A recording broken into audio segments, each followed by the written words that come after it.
புதுச்சேரி மாநிலம் புதுக்குப்பம் பகுதியில் உள்ள அரசு பள்ளி சுவர் இடிந்து விழுந்து 3 மாணவர்கள் பாதிப்பு. அரசு பொது மருத்துவமனையில் அனுமதிக்கப்பட்டுள்ள நிலையில் சம்பவத்திற்கு புதுச்சேரி யூனியன் பிரதேச மாணவர்கள் கூட்டமைப்பு சுவாமிநாதன் கடுமையான கண்டனம் தெரிவித்துள்ளார்.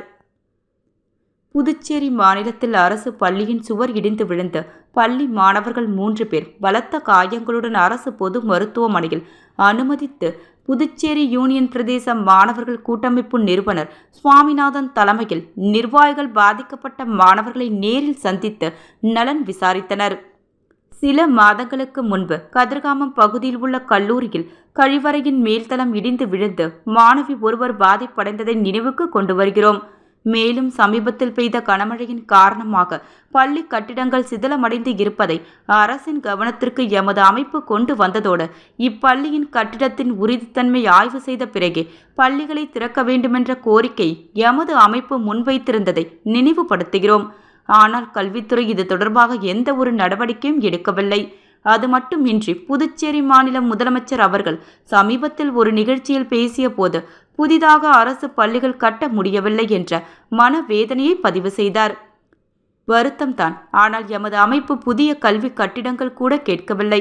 இருக்கும் கல்வி கட்டிடங்களை முறைப்படுத்தி மாணவர்களுக்கு அளிக்க வேண்டுமென்ற கோரிக்கை பலமுறை வைத்தும் அதற்கு இந்த அரசு செவி மடிக்காதது ஏன் என்ற கேள்வியை முன்வைக்கிறோம். மேலும் ஜீவானந்தம் பள்ளியில் +2 தேர்வெழுத நுழைவுச்சீட்டு வழங்கும் சூழலில் ஒரு மாணவன் CBSE பாடத்தேர்வுக்கு அச்சிடப்பட்டு தனது கையை அறுத்து தற்கொலை முயற்சியில் ஈடுபட்ட சம்பவமும் பதட்டத்தை ஏற்படுத்தியுள்ளது.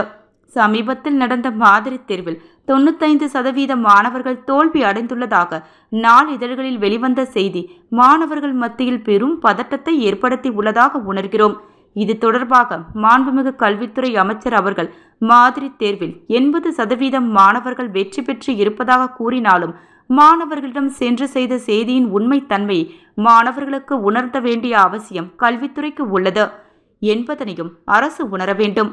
இது தொடர்பாக இன்று மாண்புமிகு கல்வி அமைச்சர் அவர்களை நேரில் சந்தித்து புதுச்சேரி மாநிலத்தில் உள்ள அனைத்து அரசு பள்ளி கட்டிடங்களையும் பொதுப்பணித்துறையில் உள்ள அதிகாரிகளை வைத்து ஆய்வுக்கு உட்படுத்தி கட்டிடங்களின் உண்மை தன்மையை உறுதிப்படுத்த வேண்டும்.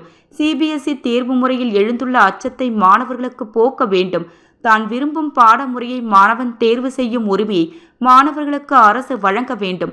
பள்ளி கட்டிடங்களை முறையாக பராமரிக்காத துறை அதிகாரிகள் மீது நடவடிக்கை எடுக்க வேண்டும்.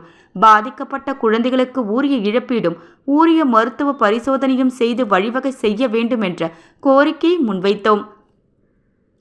ஸ்மார்ட் கல்வி முறையை கொண்டு வந்ததாகவும் ஸ்மார்ட் வருகை பதிவேடு கொண்டு வந்துள்ளதாக மார்த்தட்டும் புதுச்சேரி அரசு பள்ளி மாணவர்களின் உயிருக்கும் உடைமைக்கும் பாதுகாப்பு அளிக்க வேண்டும் என எமது அமைப்பின் சார்பில் கேட்டுக்கொள்கிறோம் என தெரிவித்துள்ளார்.